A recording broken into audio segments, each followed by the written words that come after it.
Hey guys, it's Selena and James here, What up? What up? and we are doing our very first session for our spiritual journey podcast. That's right.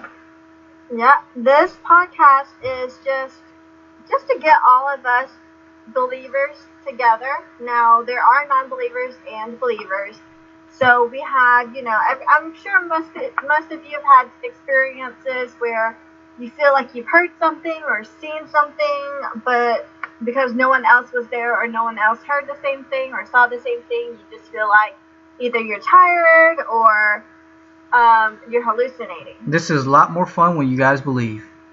So, anyways, we're going to talk to you about our own experience, our own spiritual or supernatural experience, and how that made us become a believer.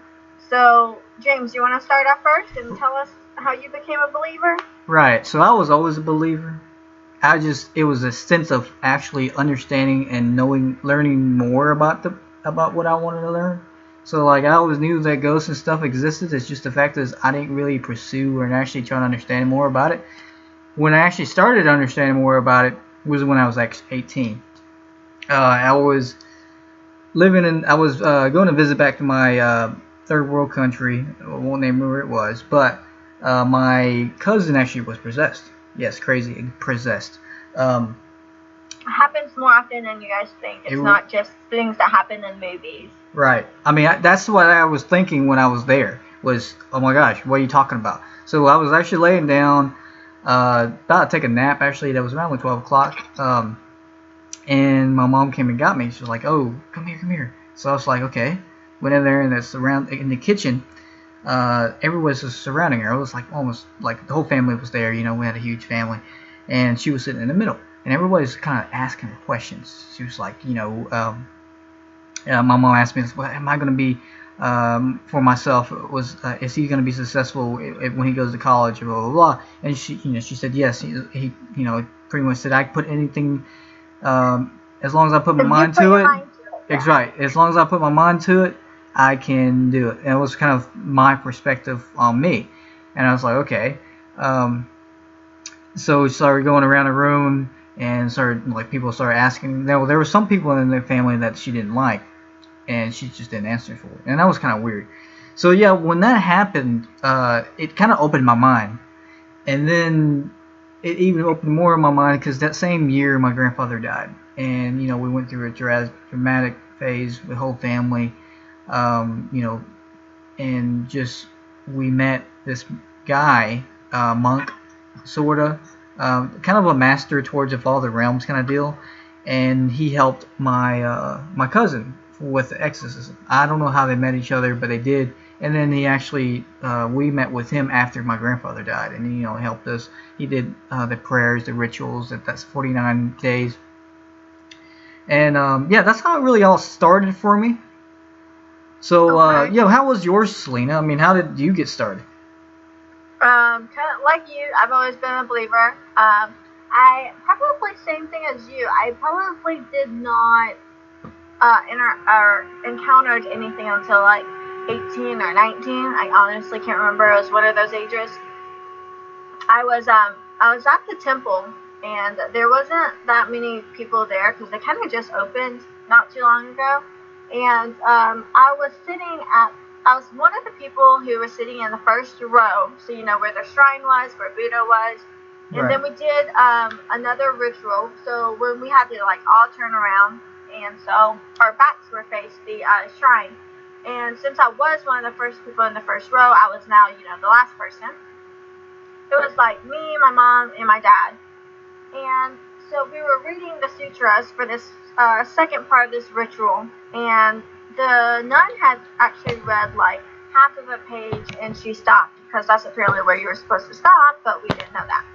So everyone else kind of read like maybe one or two more lines after that, and then we realized oh, she stopped. We're supposed to stop here. So then everyone stopped, but someone behind me kept reading.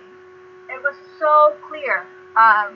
She read like maybe another one or two sentences, and so there was no one behind me. Okay, there's no way you could even get behind me unless you passed me in that certain room. Yeah, that's creepy. So yeah, so I when I heard that, I kind of like nudged my mom. She was sitting crisscross. Everyone was sitting crisscross, and I nudged her knee, and she just kept like shaking her head and like waving her hand, like telling me to stop. So I like no one ever said anything right after that. On the ride home, no one mentioned anything until the next day. We went to the temple again, and my parents asked the nun, "Did you like hear anything or see anything last night?" And she was kind of confused. She was like, "What do you mean?" My dad started telling her that all three of us heard someone sitting behind us reading the sutra after everyone had stopped. We told her how clear it was. Like, I distinctly remember hearing the voice and being like, that has to be a teenager. She has to be like 12 or 13 years old. And my dad said, and then after he heard that, a few minutes later, he felt like he couldn't move his back.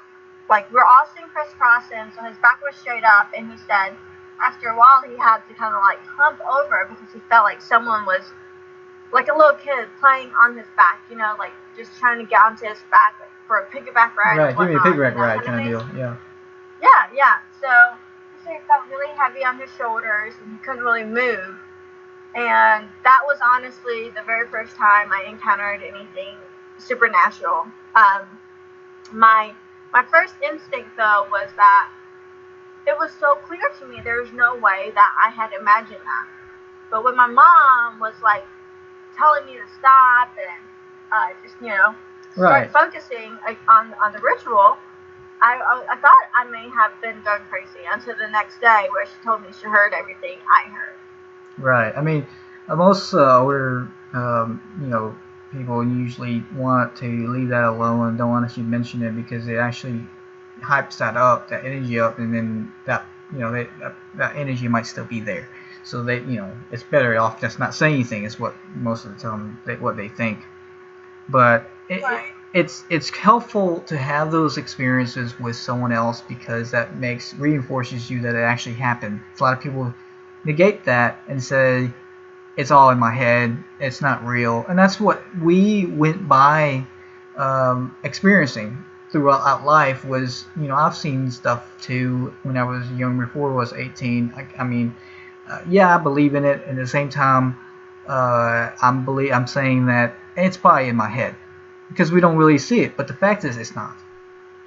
It's not. Right. It's not in our head. Again, I probably had. I've probably seen a lot of shadows, and I've probably heard a lot of things as well. I've seen more things than I've heard, to be honest. But again, no one was there, so there's no way of me actually knowing whether or not I saw something or I heard something, So that's why I'm not even talking about those certain instances, because that's where you feel like you're just being paranoid as to where someone is there with you, heard the exact same thing or saw the exact same thing, and you know that it did happen. Right, and we're here to tell you that all those experiences are majority they are real. So, I mean, there are such a thing as paranoia, and it become not real because when you move, when the air conditioning for some reason flies and then the thing moves, that's not real. But there are incidents that all are real. Coincidence. Correct. Yes, there are those. But there's ways that we can tell you that they are real. So I'll tell you one of my experience, and we'll dig more into it and later on, but. This right here was one of my famous stories that I usually tell people that actually wants to hear about it. It was back when I was in college, and we had a roommate, and I had a roommate, and we lived in this really bad apartment, and most of the time, everything was dark because the living room didn't have light, and in the back. There was only a kitchen light, which we actually broke, so we didn't have light there. So I had to bring a little lamp there that I had to put in a corner. So one night we were just sitting there, and I was showing them something on my phone. Right then, I saw a dark figure just flying by up, in the corner on top of the ceiling. He didn't see it, but right like a couple minutes later, he was looking at what I was showing on his phone.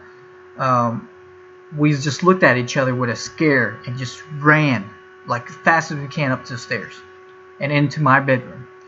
And because the reason why we went to most of my bedrooms, because I actually have a shrine that I pray to, meditate, and it protects me. So we shut the door, and I asked him. I said, "Dude, what'd you see?" He was like, "Man, I saw this skull figure. His eyes was just like reddish glow, and then it was a dark fire kind of deal, like gloomy thing that's like around him." And I was like, "It is exactly what I saw." And so the figure that you saw, was it like a 3D dimensional kind of thing, or was it like a shadow? No, I mean the first time was a shadow. Mm-hmm. The first time I saw it literally move. I mean, there was no way that it could something move in that, because there was only a small peck of light, so it was kind of a little dark. So like it's just a really big dark shadow that flew. And what he saw was an actual skull, 3D, like human, like an actual skull, just like I did. And the thing is every time we saw it, when we have a door in the back that has a crack. Well, this one is a little bit bigger than I think is normal, and you can see a hovering, figure that goes roaming just back and forth there every time we were talking about it. So like under the door, you saw the Yes, we saw a little dark figure going back and forth. Oh goodness! And every time we were talking about it, it kind of did it. So we tried to avoid talking about it. There's something there waiting for you outside the door. Exactly. I mean, we sat there all night. Me and him were just trying to get our minds off of it and just didn't talk about it. And until the morning time, his room was right next door. He wouldn't leave, so we finally left. And there was a lot more incidents in that apartment. I mean, I'll tell you to the point where me and him, when we left, we still had dreams about that place that we were sleeping there. That's how it really was. But there was a lot of things that I've learned there that I want to share with you guys another time. But yes, so the whole thing here is that there's a lot of things that we have experienced and we've learned speaking with other people, with masters that actually understand these things from third world country, and we want to share with you guys. And we want to bring everybody here to tell them that you're not alone. And a lot of this thing is a lot bigger than we are. We need to understand these things because it's part of who we are. Because once we die, we become these things, or go to heaven or go wherever you go. It's part of a spiritual realm. Sometimes, look, this is another reason why you need to know or have a better understanding of it. Sometimes they're actually callings as well, such as, like you said, you had dreams afterwards. Well, there's a lot of people who have dreams which are kind of end up being callings, and I have a few stories of that, but that's for another session that we're going to do, So, again, if you have any dreams, any specific topics you want us to talk about, you can all email us at spiritualjpodcast@gmail.com. Right. And make sure you also follow us on Facebook at Spiritual Journey Podcast. So just follow us on Facebook, and you'll see all the videos that we post, all of the discussions. And again, if you want to talk about something specific, you let us know. Just message us or leave a wall post there on Facebook, and we'll get to do those discussions later. Right. I mean, we get down to I know a lot about energy. I know a lot about yin and yang. I know a lot about meditation. There's a lot of things that we can talk about there. It's very exciting, very cool stuff. Like I said, it's a lot more fun when you believe in it. And there's things that you can do that eventually you will believe, just because it's there. It's the truth. Sometimes it's kind of hard denying certain things that happened, and we'll talk to you about certain things that have happened, and and again, those callings. That's most of the time that's hard to not believe. Right. That there's something there. And there are people out there that just really have strong life energy that just don't see anything. They shut themselves out, and they can't, even if it's right in front of their face, they can't see it. And, that's where the non-believers come from, because they absolutely can't see it. But anyways, that's another session. We'll talk about it, and I'm excited about this podcast. I know Selena's excited about this. Let's get together, share all your experiences. Let's have some fun, and talk to you guys next time. And make sure you follow us on Facebook at Spiritual Journey Podcast. Okay. All right. I'll see you guys later.